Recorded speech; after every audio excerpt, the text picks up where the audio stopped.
Bom, gente, então vamos lá, bom dia, vamos começar a aula de hoje. Então a gente vai falar um pouquinho da acidificação dos oceanos, tá? Um pouquinho da causa e das consequências. Bom, então assim, a primeira coisa que a gente precisa entender é o que são ácidos, né? Então essa aqui é a definição de ácido. Então ácidos são substâncias, tá? Que em solução aquosa elas liberam íon hidrogênio. Então aqui tem alguns exemplos, né? Então elas sofrem o que a gente chama de ionização. Então, por exemplo, aqui o ácido sulfúrico, quando ele cai na água, ele ioniza em duas moléculas de hidrogênio, ou dois átomos de hidrogênio, tá? E uma molécula de sulfato. O ácido fosfórico, ele também ioniza três átomos de hidrogênio e uma molécula de fosfato. O ácido nítrico também sofre ionização, um átomo de hidrogênio e uma molécula de nitrato. Então, na verdade, o que acontece? Essas substâncias ácidas, então elas têm a capacidade de, em solução aquosa, elas liberarem íons hidrogênio.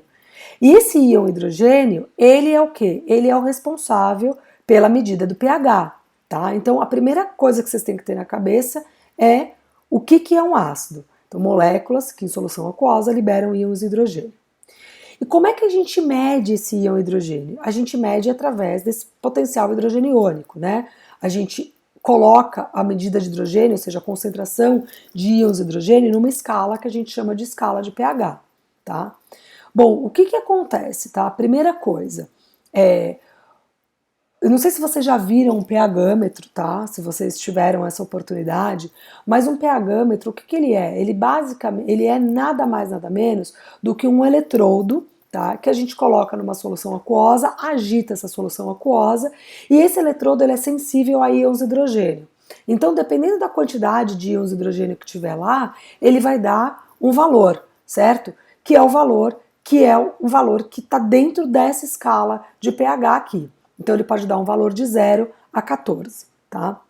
Bom, então, como eu disse, esse potencial hidrogeniônico, que é, na verdade, o pH, ele é uma escala que indica o poder de uma solução de incrementar átomos de hidrogênio. Ou seja, quanto mais átomos de hidrogênio tiver dentro dessa solução, maior vai ser a minha concentração de hidrogênio e menor vai ser o pH. Bom, aí a primeira coisa que eu não sei se vocês já se deram conta, né?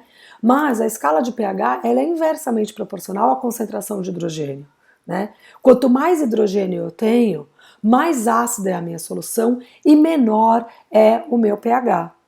Bom, isso por quê? Porque na verdade a conta, né, que leva a essa escala de pH, o cálculo do pH, ele é o quê? Ele é menos log de 10, ele é a concentração de, ele é menos log da concentração de hidrogênio na base 10, tá? O que acontece? Esse menos log aqui, deixa eu ver se eu consigo botar a caneta. O menos log, na verdade, o que acontece? Ele fica 1 sobre a concentração de íons hidrogênio. Desculpa aqui que eu tô sem a minha luzinha, então tá ficando meio esquisito, mas vocês estão entendendo, né? Tá, muito bem. Então o que significa isso? Quanto maior for o meu número aqui, tá? Menor vai ser o meu número aqui, tá? Por quê? Porque na verdade isso aqui é isso aqui. Ou seja, se menos log é 1 sobre log da concentração de hidrogênio, significa o quê? Significa que quanto maior for a minha concentração de hidrogênio, menor vai ser o meu pH. Ou seja, 1 dividido por 10, quanto que dá? Quanto dá 1 dividido por 10, gente? Hein? 0,1, né? Então, 1 dividido por 10 é 0,1. E 1 dividido por 5, quanto que é?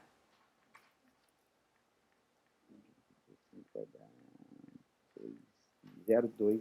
0,2, tá? Então, significa o quê? Então, 1 dividido por 10 é 0,1. Ai, gente, minha letra vai ficar horrorosa aqui, desculpa. 1 dividido por 5 é 0,2. Quem que é maior, 0,2 ou 0,1? 0,1. Não, 0,2. 0,2 é mais que 0,1. Tá na escala. Certo? Quando menor é mais. Não, esquece, estamos fazendo essa conta aqui. Quem é maior, 0,2 é mais do que 0,1. Então, o que acontece? Quando eu uso um número menor aqui, por exemplo, 5, eu tenho um valor de 0,2. Quando eu uso um número maior ali, que é 10, eu tenho um valor de 0,1. Então, é exatamente isso que eu quero mostrar para vocês. Quanto maior for o valor aqui embaixo, menor vai ser o valor de pH, tá? Por isso que, na verdade, quanto mais ácida for minha solução, menor é o valor de pH. Porque quanto mais ácida for minha solução, significa que maior vai ser a minha concentração de hidrogênio. Então, quanto mais eu aumento aqui, menor vai ser o valor de pH. Rapidinho, deixa eu voltar aqui na... Deixa eu voltar aqui que eu acho que tem gente querendo entrar. Não. Sim.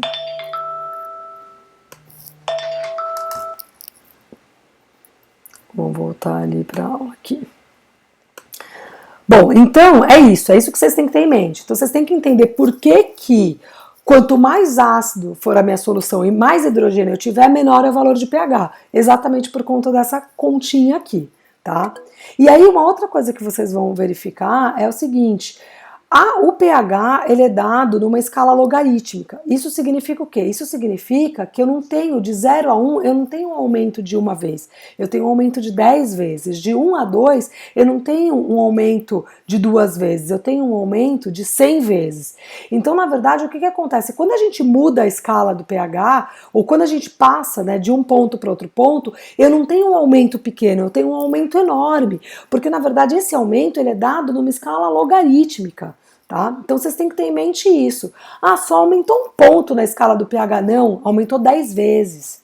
Tá? Então vocês têm que ter isso em mente. Vocês têm que ter isso. Vocês têm que entender que esse aumento ele não é um aumento pequeno. Ele é um aumento extremamente grande. Por quê? Porque ele é dado na escala logarítmica. Tá?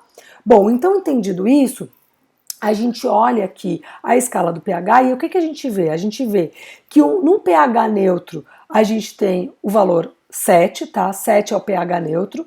Abaixo de 7 a gente tem um pH que ele é ácido e acima de 7 a gente tem um pH alcalino. Significa que aqui eu tenho íons hidrogênio livre e quanto menor o pH, maior a quantidade, a concentração de íons hidrogênios que eu tenho livre, tá? E aqui significa que eu tenho outros íons, tá? Que não o hidrogênio, mas íons como hidróxido, carbonato, bicarbonato livre. Ou seja, eu tenho menos íons hidrogênio livre aqui. Tá? E eu tenho mais íons que tamponariam, ou que neutralizariam, ou que neutralizam íons hidrogênio. Tá? Então, por exemplo, se o íon bicarbonato ele é um íon que ele neutraliza o íon hidrogênio, se eu tiver muito bicarbonato, significa que eu vou ter um pH mais alcalino. Tá? Ou seja, um pH mais alto. Tá? E quanto maior foi a minha quantidade de íon hidrogênio ou concentração de íon hidrogênio livre, eu vou ter o quê? Um menor pH, tá? Ou seja, um pH mais ácido. Tá? E essa escala de pH só mostra alguma coisa para vocês aqui, né? Olha só, suco de limão tem um pH entre 2 e 3, vinagre, refrigerante, vinhos e cervejas tem um pH mais ácido, né? Banana, água destilada, etc. E aí a gente vem aqui na água do mar, que é o que interessa pra gente hoje. E a gente observa que na água do mar, o pH ele é em torno de 8, 8 e pouco.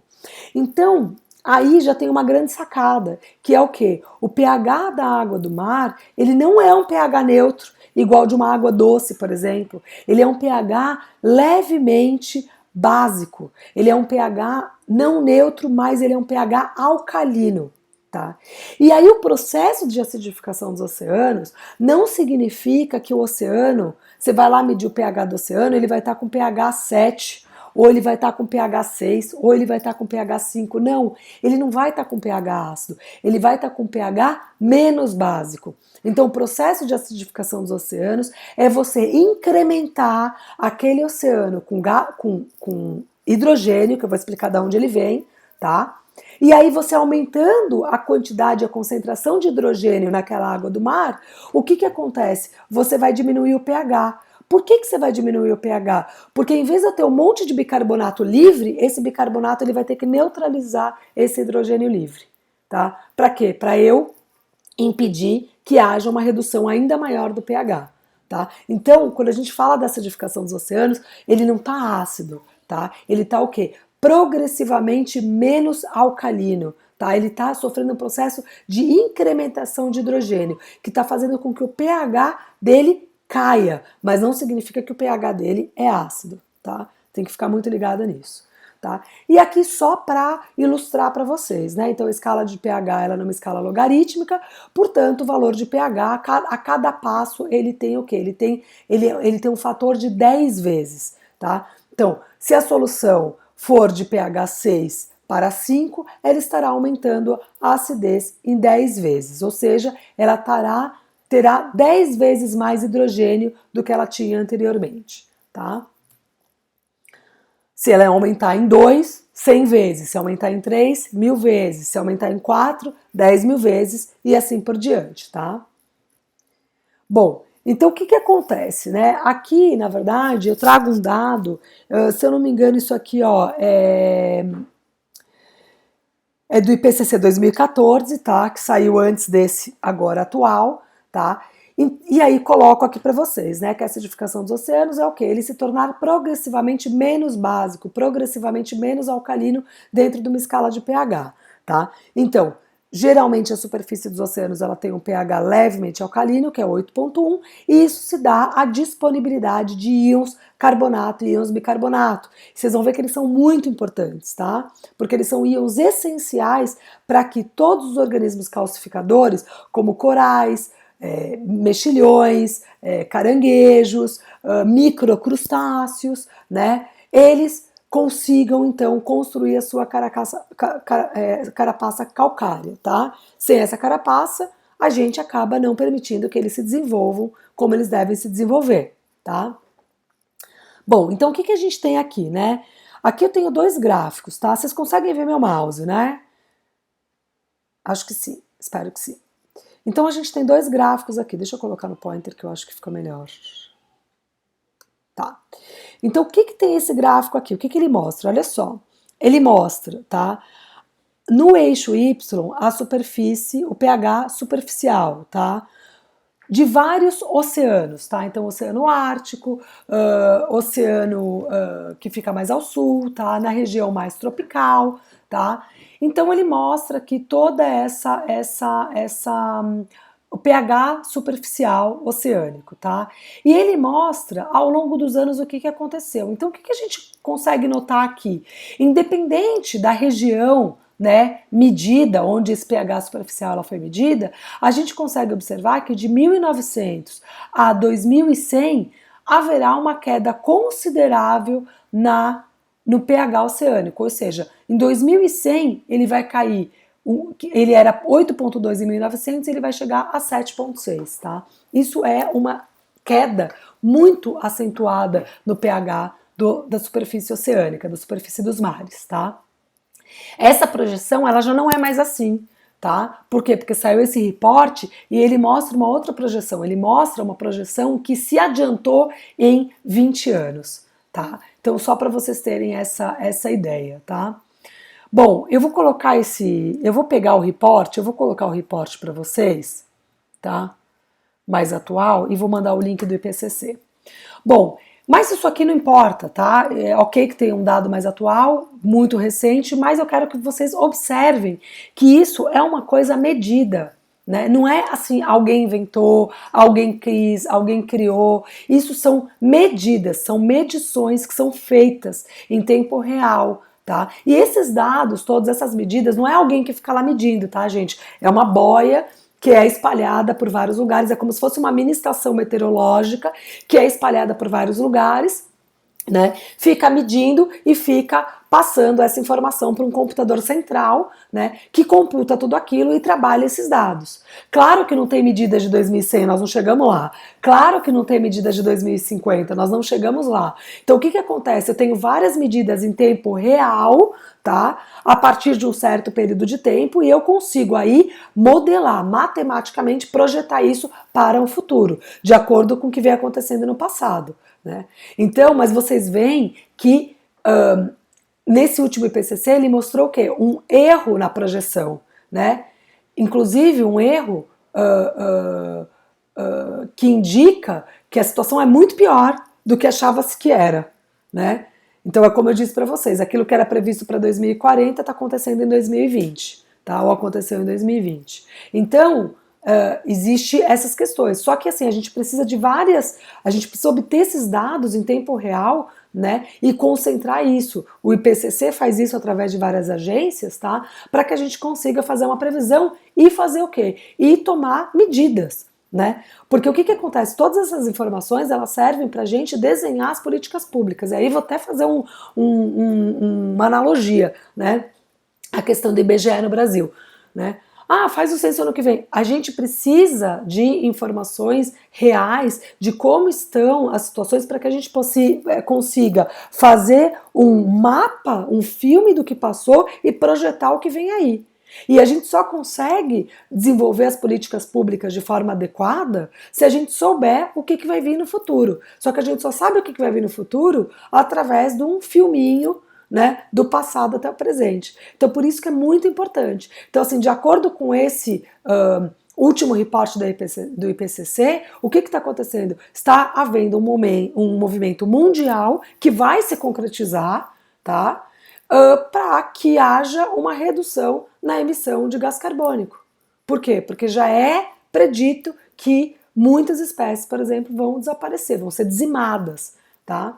Então, na verdade, vai existir todo um movimento para isso. Vocês podem ter certeza, é o que vocês vão ver nos próximos anos, digo, 21, 22, 23, 24, esse vai ser o assunto e essa vai ser a medida global. E o que acontece? Apesar da gente ter fronteira, né, entre os países, então a gente consegue, sei lá, o Brasil está aqui, ali está os Estados Unidos, ali está a China, essa questão global, ela não é individualizada por país. Não adianta eu não emitir, né?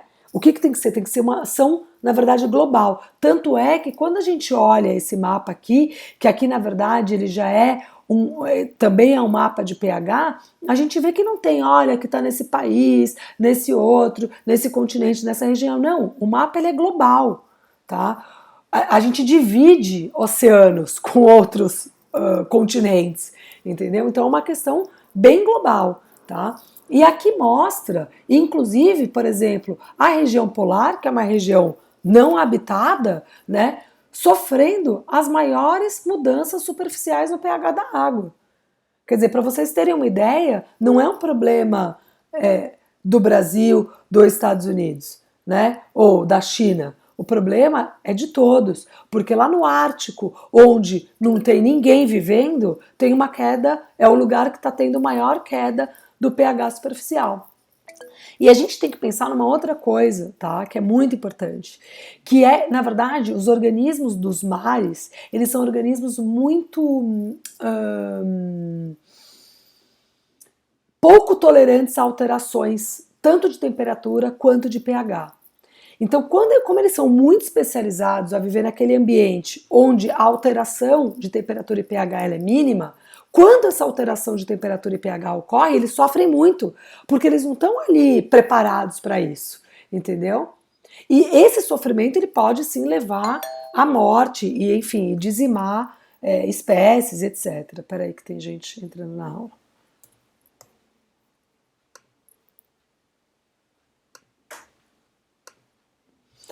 Bom, seguinte, vamos lá, vamos continuar. Então, esses são dados reais, tá? Que eu estou apresentando aqui para vocês.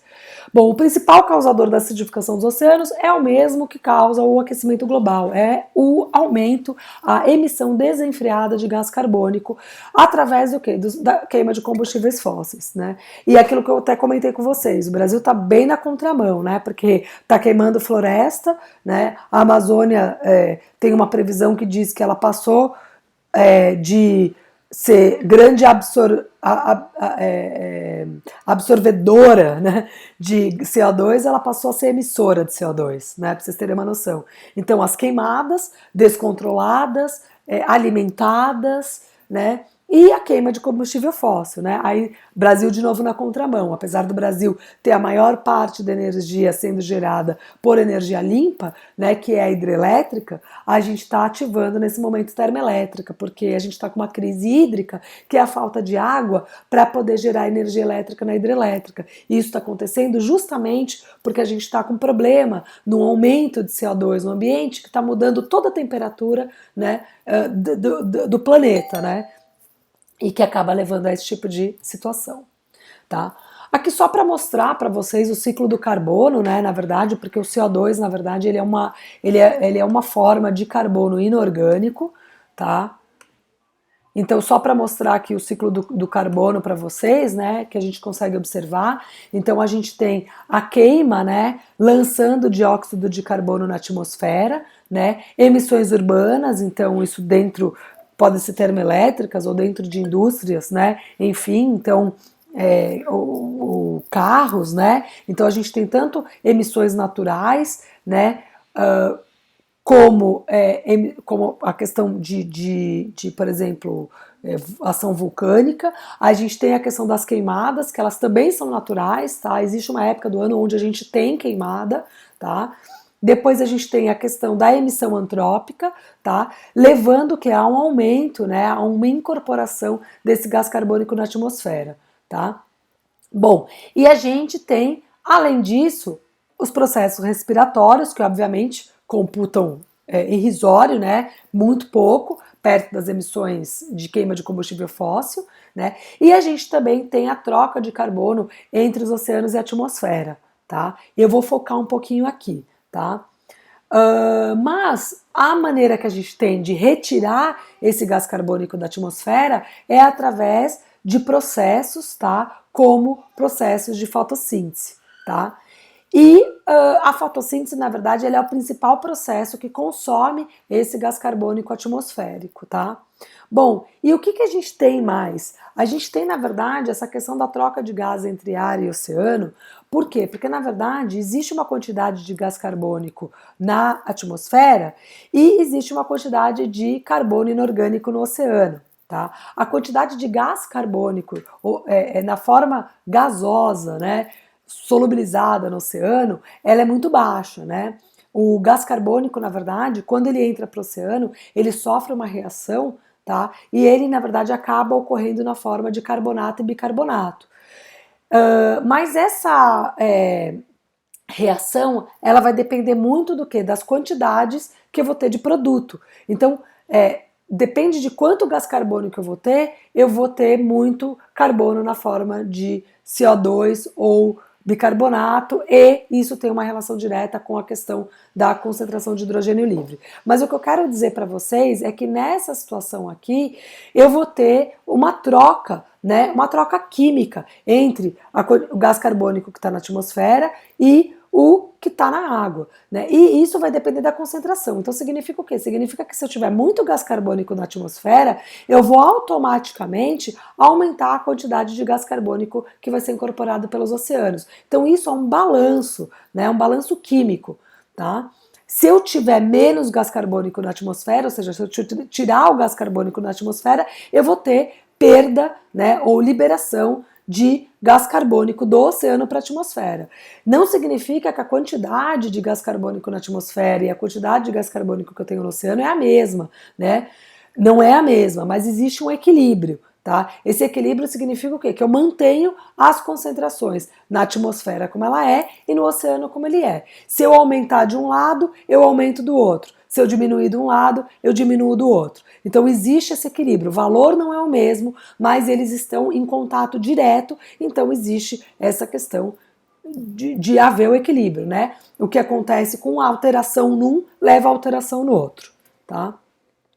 Bom, então na verdade, basicamente, né, o que acontece? Com o aumento da emissão de CO2, tá? Então desmatamento, queima de combustíveis fósseis, né? Eles fazem com que esse aporte de CO2 na atmosfera ele seja incrementado, né? Porque teoricamente, se a gente o carbono, a gente não está inventando matéria, né? A gente não está criando carbono. Só que na verdade esse carbono ele estava na forma o quê? De petróleo. No momento em que eu queimo o petróleo, eu vou ter a liberação de gás carbônico. Então, na verdade, eu incremento o gás carbônico não porque eu construí ele no laboratório, mas porque eu estou transformando uma fonte de carbono numa outra fonte de carbono. Então, na verdade, eu aumento, né, com essa queima, ou seja, quando você provoca a queimada de floresta, o que você está fazendo? Você está transformando aquele carbono orgânico que fazia parte daquela planta em carbono inorgânico, ou seja, em gás carbônico, que está sendo lançado de forma gasosa na atmosfera. É basicamente isso. Tá? Então, na verdade, o que acontece? Com isso, eu tenho um aumento na emissão de CO2, né? E aí, o que acontece? A minha atmosfera, que tinha uma quantidade X de gás carbônico, vai ter o quê? Muito mais. Ou seja, eu vou aumentar a concentração de gás carbônico na atmosfera.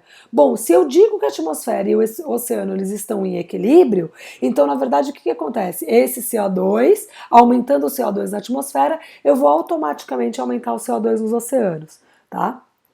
E esse CO2 que cai nos oceanos, ele vai reagir com a água.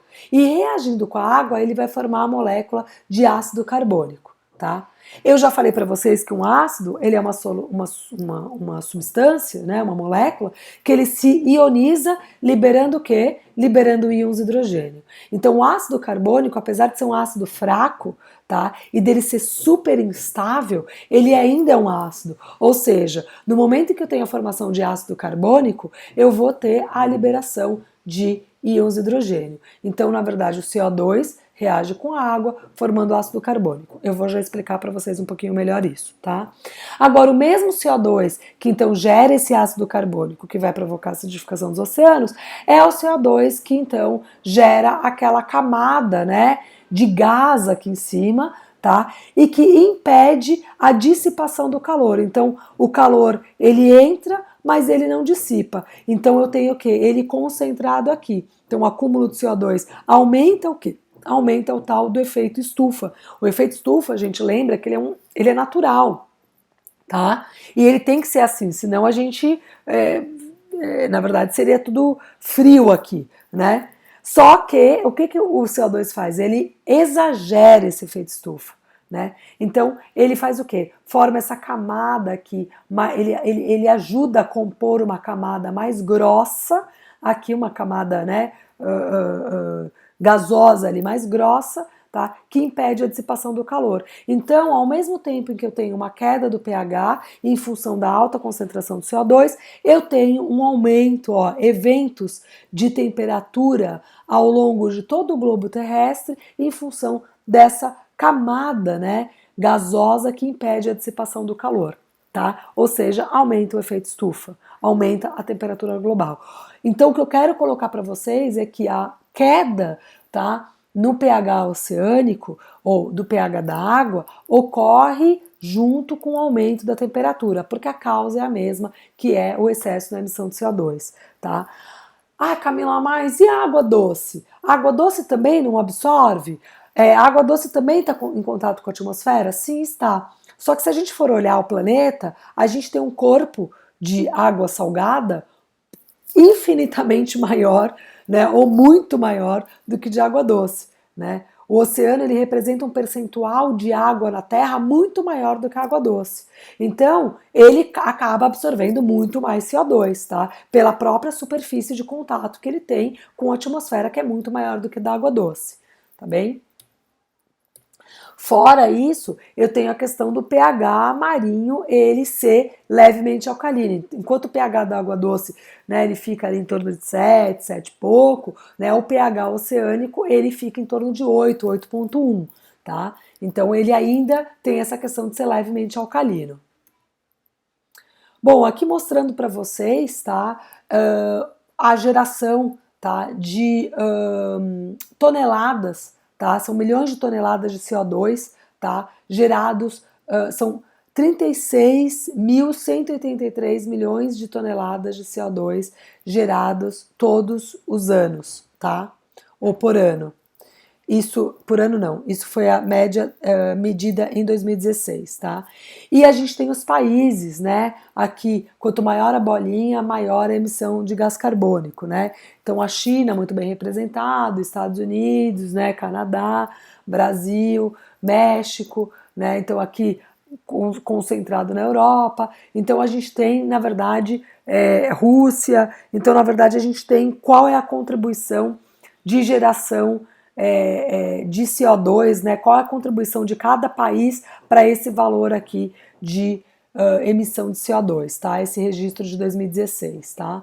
E aqui mostrando um pouco mais de valores, né? Um atlas de poluição, né? Como que estão as emissões de gás carbônico por cada um dos países, né? E aqui mostra aqui, ó, na verdade, quanto cada país contribui, né? E se há um aumento ou uma redução, enfim, né? Então, isso aqui é um atlas mostrando então essa contribuição, tá? Por região, né? Então, só para vocês terem essa ideia. Então, Europa, América do Norte, América Latina e Central, África, né? E aí a gente consegue ver que, na verdade, os países mais ricos, eles são responsáveis pela maior parte da geração do CO2. Tá? Enquanto os países mais pobres, eles acabam gerando menos CO2, mas a consequência ela não é só aqui em cima, ela também acontece aqui embaixo, tá? Porque ela é global, né? Inclusive acontece muito nos polos, tá? Então, só para vocês terem essa ideia, né, de quão articulado vai ter que ser o processo, tá? E de quanta mudança a gente vai ter que ter nos próximos anos para que a gente consiga sobreviver, tá? Aqui é uma tabela mostrando, na verdade,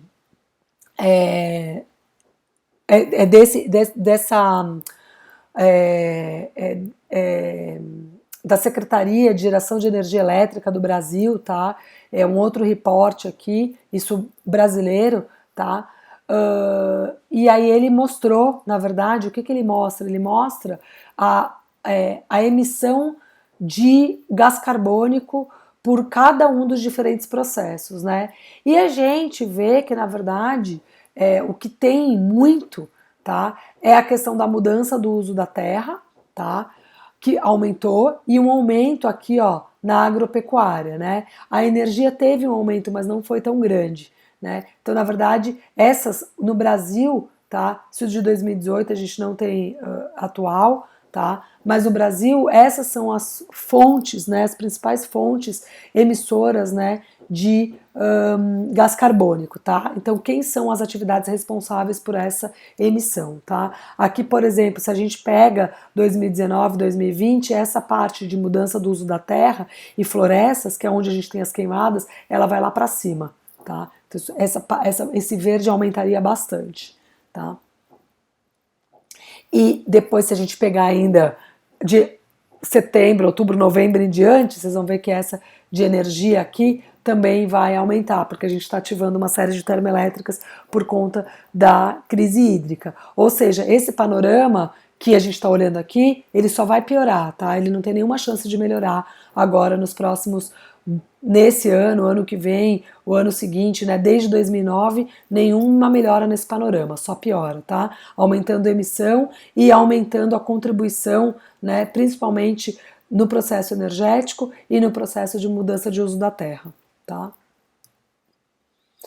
Bom, e aí tem essa reportagem, né, que saiu em 2020, né, e que coloca do Estadão, mas que ela é bem atual também, né, apesar dela ser do ano passado, ela ainda é atual, que coloca que no mesmo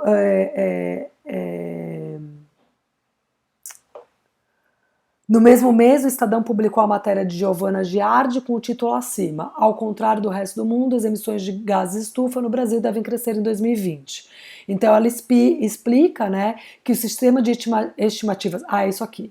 Esse segue é isso aqui. Cadê? Onde que eu tinha visto? Aqui, ó. Tá aqui. O sistema de estimativas de emissões de gases de efeito estufa, tá, no Observatório do Clima, pode crescer entre 10% e 20% no ano de 2020 com relação ao ano de 2018. Então, é exatamente isso que eu coloquei para vocês, né? Isso aqui vai aumentar, né? E as contribuições também. Contribuição de mudança do uso da terra e florestas, com certeza essa barra verde vai aumentar e com certeza essa barra vermelha vai aumentar, tá? Então a gente está indo na contramão do mundo, né? Então o Brasil é um dos países, né, que vai aumentar a emissão de gás estufa, tá? Não acompanhando a tendência mundial, tá? E aqui a gente tem um dado um pouco mais atualizado, tá? Só mostrando para vocês, né, o desmatamento, né, o processo de desmatamento na Amazônia, tá? De 2018, a barra em azul 2018-2019 e a barra laranja 2019-2020, tá? Então, para vocês terem uma ideia, né, do aumento desse processo, tá? De desmatamento mensal, tá? Na Amazônia e no Cerrado, tá? Então, só para mostrar para vocês como é que foi em 18, como é que foi em 19, tá? Vocês conseguem ver que 19 aqui, né, foi pior do que 18, tá? Ou seja, o negócio vai ampliar cada vez mais, né? Bom, e aí aquilo que eu já coloquei para vocês, né? O oceano é um importante sumidouro de carbono. Por quê? Porque ele tem a capacidade de capturar e estocar o carbono, ou seja, de sequestrar o carbono, tá? E aqui colocando para vocês, 83%, tá, do ciclo global do carbono, ele circula dentro dos oceanos. Então, no final das contas, o oceano ele acaba sendo um mitigador do aumento da temperatura global. Por quê? Porque parte do CO2 que é emitido para a atmosfera, em vez de ele ficar ali na atmosfera e aumentar o efeito estufa, o que aumentaria a temperatura global da Terra, ele acaba se dissolvendo no oceano, né? Então o oceano ele acaba mitigando o processo de aquecimento global. Olha que loucura, né? Por quê? Porque ele tira parte do CO2 que está na atmosfera. Isso porque existe um equilíbrio. Ele está em contato com a atmosfera e se eu aumentar na atmosfera, eu vou acabar aumentando no oceano. Então lembra, existe uma alteração do carbono do oceano em função do carbono da atmosfera. Mas a quantidade, né, não é a mesma, são quantidades diferentes, mas existe um equilíbrio. Quanto mais eu tenho no outro, num compartimento, mais eu vou ter no outro compartimento. Tá? E aqui mostra, né, o que é um sumidouro de CO2. Então, um sumidouro de CO2 é um lugar onde eu tenho grande reservatório de CO2. E onde que eu tenho esses grandes reservatórios, né? Esses grandes reservatórios eu tenho no oceano, porque é um lugar de estocagem de carbono, e porque no oceano eu tenho o fitoplâncton, que são o quê? São os organismos fotossintetizantes. Aliás, a maior parte do oxigênio gerado no planeta é através desses organismos fitoplânctônicos, tá? Então eu tenho o quê? Eu tenho tanto a absorção no momento em que eu tenho a absorção de carbono, eu tenho tanto a fotossíntese, né, para a fotossíntese, através desses organismos fitoplânctônicos, eu também tenho esse carbono sendo utilizado para formar a carapaça calcária de várias espécies de organismos, né, e depois eu tenho o quê? Eu tenho um depósito desse carbono, tá? Depois que esses organismos morrem, por exemplo, eles acabam sedimentando, então se depositando no fundo do oceânico. Então eu também tenho o quê? Uma deposição desse carbono no fundo oceânico, tá? Então, assim, só para explicar para vocês. Então, eu tenho o gás carbônico na atmosfera, esse gás carbônico, então, entrando no oceano, sendo utilizado por um fitoplâncton para fazer a fotossíntese. Esse fitoplâncton, ele serve de alimento para um outro organismo, ou seja, então, esse carbono, ele passou de inorgânico a orgânico, ele vai ser consumido por um outro organismo, esse outro organismo, num dado momento, vai morrer e aquele carbono vai sedimentar e vai ser decomposto, entende? Então, na verdade, é tudo o mesmo carbono, ou seja, aquela emissão de combustível fóssil no final acabou sedimentando no fundo oceânico, tá? E as florestas, claro que elas também são sumidouros, porque ali eu tenho alta atividade fotossintética, tá?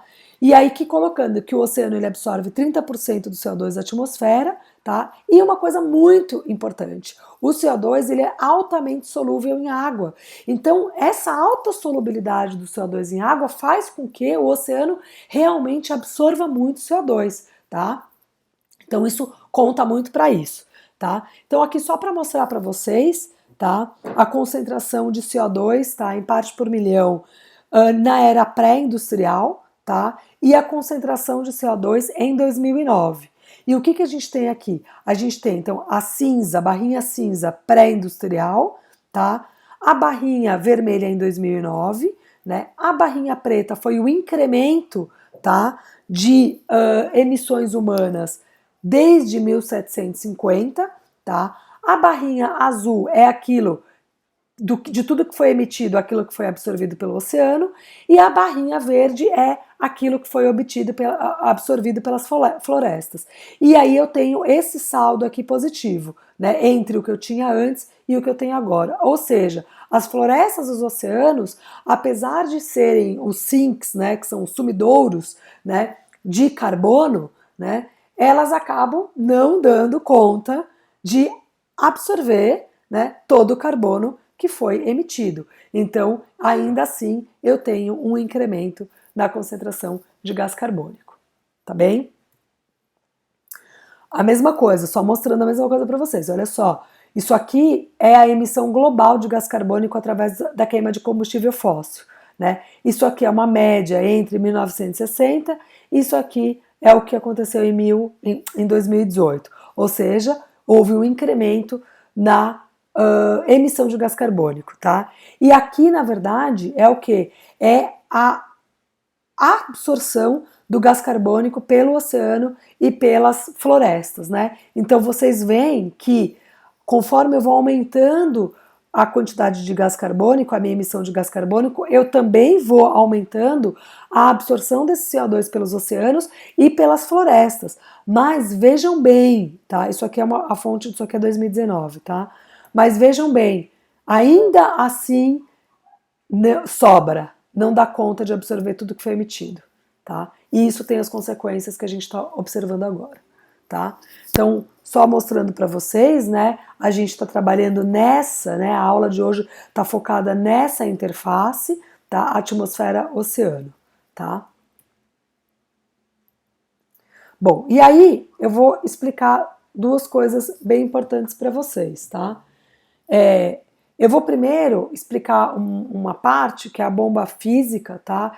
Depois eu vou explicar a bomba biológica. Então eu vou começar pela bomba física. Aí a gente dá um tempo para tirar as dúvidas, tá? Bom, então assim, a fixação desse CO2 pelo oceano, ela acontece basicamente por causa de duas bombas que eu já dei esse spoiler aqui para vocês, que é a bomba física e a bomba biológica, tá? A bomba física, ela é uma bomba de solubilidade. Então eu já comentei com vocês que na verdade o CO2 ele é altamente solúvel nos oceanos. Nos oceanos não, em água. Então uma vez que esse CO2 esteja na atmosfera, como ele altera, como ele se solubiliza muito facilmente na água, então ele vai o quê? Ser muito facilmente absorvido pela água. Só que isso não é um processo biológico, isso é um processo químico, tá? E isso chama-se de bomba física. Então, na verdade, o que a gente tem, né? A gente tem assim, primeiro a gente precisa entender por que o gás carbônico é solúvel, né? Do que depende a solubilidade dos gases, né? Então, a solubilidade dos gases, né, que é o que rege a bomba física, ou seja, o que faz com que o CO2 ele se dissolva no oceano, independente de qualquer característica de organismo, tá? Isso aí é químico, né? Na verdade, físico-químico. Então, a solubilidade dos gases, ela depende da natureza do gás, ou seja, qual é a molécula que compõe aquele gás, da pressão do gás na fase gasosa, ou seja, se eu falar que eu aumento a minha concentração de CO2 na atmosfera, eu aumento a minha pressão do gás, da pressão parcial de CO2 na atmosfera, tá? Então, quanto mais CO2, porque assim, é como se a gente tivesse um recipiente, tá? Com volume X, tipo 1 litro, tá? Se eu injetar gás ali, eu vou aumentar a minha pressão dentro desse recipiente. Ou seja, eu não estou mudando o meu volume atmosférico. A atmosfera, ela tem aquele volume. O que eu estou fazendo é o quê? Aumentando a quantidade de gás que está indo, fazendo parte dessa atmosfera. Então, na verdade, eu estou aumentando a pressão parcial desse gás. Que é esse exemplo que eu dei. Se eu tiver, então, um recipiente de 1 litro, quanto mais eu injetar de gás ali, maior vai ser a minha pressão dentro desse 1 litro, tá? Então, pressão parcial do gás na fase gasosa, tá? A temperatura, quanto maior a temperatura, menor a solubilidade, tá? Por quê? Porque a temperatura, vocês sabem que é um processo de agitação das moléculas, né? Então, quanto maior a temperatura, menos eu vou conseguir dissolver. Por isso que a parte profunda do oceano, que tem uma temperatura menor, também tem uma maior concentração de CO2, tá? Porque eu consigo solubilizar melhor CO2 na fase gasosa, no caso, tá? E a presença de outros solutos também. Se eu tenho muitos solutos naquela minha água, né, ou naquele meu líquido, eu vou reduzir a solubilidade do gás, né? Por quê? Porque eu não vou ter menos espaço para ter novas moléculas se dissolvendo ali, tá? E aqui tem que em 1 litro de água a gente tem em torno, né, a capacidade máxima de dissolução do CO2 é de 34, varia de 34 a 56 ml, tá? Sendo que a quantidade de CO2 na fase gasosa é de 0,3 ml. Ou seja, em 1 litro de água, tá? Posso ter até 56 ml de CO2, mas esse 56 ml de CO2 ele não vai estar na fase gasosa. A maior parte dele vai estar na forma de outras formas de carbono inorgânico, que eu vou explicar para vocês agora, tá? Só uma pequena parte dele vai estar como gás carbônico dissolvido, tá? Bom, o que que acontece? Então, só aqui também para ilustrar para vocês, né? Aquilo que eu estava comentando. Olha só, oxigênio, nitrogênio e gás carbônico, tá? A solubilidade do oxigênio em água é de 34 ml por litro. A solubilidade do nitrogênio é de 16 ml por litro. E do CO2 é de 1.019 ml por litro d'água. Ou seja, isso quando a 15 graus e a uma pressão de 1 atmosfera. Isso mostra o quê? Que o gás carbônico ele é realmente muito solúvel em água. Tá? Então isso facilita essa ida do gás carbônico da atmosfera para o oceano. Tá? E aí aqui a lei de Henry, que fala que a solubilidade de um gás dissolvido em um líquido é diretamente proporcional à pressão parcial do gás acima do líquido. Então, quanto maior for a minha pressão parcial de CO2 na atmosfera, maior vai ser a solubilidade na água, tá? E o que aumenta essa pressão parcial? Essa pressão parcial de CO2 reflete o que? A concentração de CO2. Ou seja, quanto mais CO2 eu boto na atmosfera, maior a pressão parcial desse CO2 ali. E maior vai ser a dissolução na água, tá? E aqui mostrando essa relação para vocês, tá? Isso aqui gráficos medidos, tá? Então a gente tem ao longo dos anos aqui, tá? Nesse eixo Y da esquerda a gente tem a concentração de CO2 e no eixo Y da direita a gente tem o pH, tá? E o que que a gente consegue observar? A gente consegue observar que e aí cada um desses cada cor representa a medida de CO2 num compartimento, tá? Então aqui, ó, ou de pH. Então aqui é o CO2 atmosférico, aqui é o CO2 na água, tá? E aqui é o pH da água. Então o que que a gente observa? Que existiu ao longo dos anos um aumento na concentração de CO2 atmosférico, tá? A concentração está aqui, tá? Essa é a medida. Um aumento na concentração de CO2 na água, tá? Essa aqui também, esse aqui é a medida de CO2, né? A gente olha aqui na escala desse eixo Y, tá? E uma queda de pH na água, tá? Então mostrando essa relação direta entre o CO2 na atmosfera, o CO2 na água do mar e o pH da água do mar, tá? Bom, e aí essa aqui é o que eu queria mostrar para vocês, tá? Então deixa eu aqui pegar a caneta, tá? Então o que que acontece? Bom, a gente tem um sistema de tamponamento que é um sistema de neutralização, tá? E o principal sistema de tamponamento, o sistema de neutralização da água do mar, é o tampão gás carbônico bicarbonato, tá? Então, e é ele que é afetado diretamente pelo gás carbônico. Então, o que que acontece? Eu já expliquei para vocês aqui que quanto maior a concentração de CO2 na atmosfera, maior vai ser a concentração de CO2 no oceano, porque eu tenho uma troca na interface água, ar, oceano, e essa aqui é a consequência, menor vai ser o pH. Então o que acontece? Conforme eu aumento o meu input de CO2, tá, na água oceânica, esse CO2 ele vai reagir com a água e ele vai formar aquilo que eu já falei para vocês, que é o ácido carbônico. Beleza. O ácido carbônico ele é um ácido, então ele vai ionizar e vai liberar íon hidrogênio. Esse ácido ele é extremamente instável, você não vai ver quantificar ácido carbônico. Como ele é instável, ele rapidamente se dissocia em duas moléculas, que é hidrogênio e bicarbonato. Bom, então o que acontece? Quando eu aumento a concentração de CO2 na atmosfera e, por consequência, né, pela solubilidade do CO2, né, e pela pressão parcial do CO2, eu aumento a concentração de CO2 na água, eu vou acabar incrementando a geração de íons hidrogênio, tá? Beleza. Esse bicarbonato, tá? Ele pode ser dissociado em carbonato e hidrogênio, tá? E o carbonato, por sua vez, ele é utilizado pelos organismos calcificadores para produzir a carapaça calcária, tá? Que é aragonita e calcita, que é formada por carbonato de cálcio. No ambiente normal, peraí. No ambiente normal, é isso que acontece.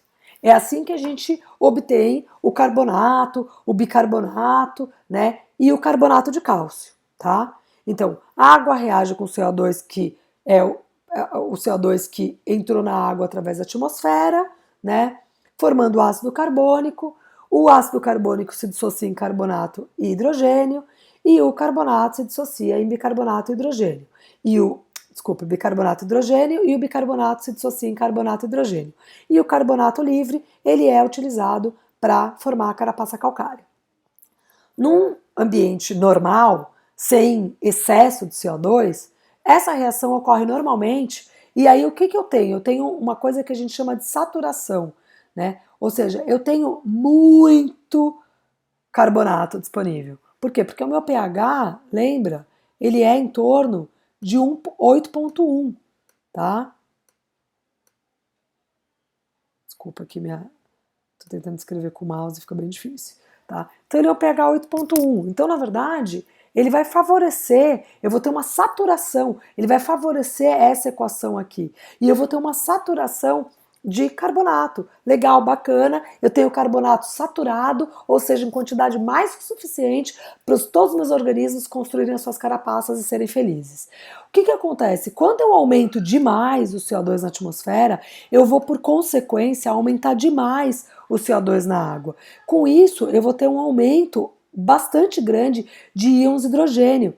Então, o que acontece? Em vez do bicarbonato ele se dissociar em carbonato e hidrogênio e eu ter uma quantidade de carbonato adequada para produzir a minha carapaça calcária, não. Esse bicarbonato ele vai ficar interagindo com o hidrogênio para que evitar uma queda de pH. Ou seja, quanto mais CO2 eu tiver, maior vai ser a quantidade de hidrogênio livre, e aí isso vai impedir que esse bicarbonato ele siga se dissociando. Tá? Por quê? Porque esse bicarbonato ele vai ter que ficar lá interagindo com aquele hidrogênio, excesso de hidrogênio que está livre, né? Para impedir que o pH da água baixe. Tá? E outra coisa, e por que ele não vai se dissociar? Porque na hora que o bicarbonato ele se dissocia, ele geraria mais hidrogênio. Então, na verdade, eu vou favorecer o bicarbonato, eu vou ter maior quantidade, maior concentração de bicarbonato e menor concentração de carbonato, certo? Eu não vou conseguir chegar nesse momento aqui, tá? Inclusive, o que está acontecendo não é isso, é pior que isso. Porque como eu estou vendo queda no pH, significa que nem o bicarbonato, ou seja, o meu tampão natural não está dando conta de lidar com esse excesso do pH. Então, o que vai acontecer? Vai acontecer o seguinte, que é o que já está acontecendo. Essa concha, essa carapaça, essa estrutura calcária de carbonato de cálcio, ela vai se dissociar em carbonato e cálcio. E esse carbonato ele vai servir para tamponar o hidrogênio. Ou seja, não basta eu não ter o carbonato, eu ainda estou roubando, né?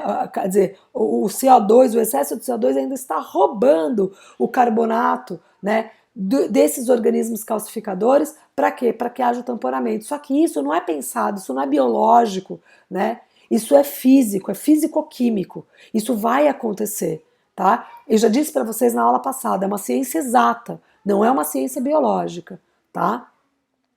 Então, essa é a bomba física, tá? Então, a bomba física exatamente aqui. CO2 entrou na água, né? por conta do alta solubilidade, alta pressão parcial, o CO2 reagiu com a água, formou o ácido carbônico que é muito instável, o ácido carbônico vai então formar o hidrogênio, né, e o bicarbonato. E o bicarbonato ele vai se dissociar em hidrogênio e carbonato numa situação normal. Numa situação que não é normal, que é mais ácida, o que vai acontecer? Eu não vou conseguir ter a quantidade de carbonato que eu preciso. Eu vou ter uma queda nessa concentração de carbonato, tá? Que é basicamente o que está mostrando aqui, né? Tá? Nessa figura aqui. Eu aumentando, né, a quantidade de CO2, eu vou acabar não tendo, né, a quantidade de carbonato, ó, reage, ó, o CO2 também reage com carbonato de cálcio, que forma a base dos esqueletos de vários animais marinhos, como os corais, moluscos e etc. Ou seja, eu não vou ter o carbonato suficiente. Então, quanto maior for o input, menor vai ser a quantidade de carbonato que eu vou ter, tá? Só para mostrar para vocês, tá? Aqui também um outro gráfico, né? Mostrando então ao longo dos anos, né? O pH marinho, né? Caindo com uma previsão de estar em 7,8 mais ou menos em 2100, e a quantidade de CO2 dissolvido, né, na água, então aumentando, né?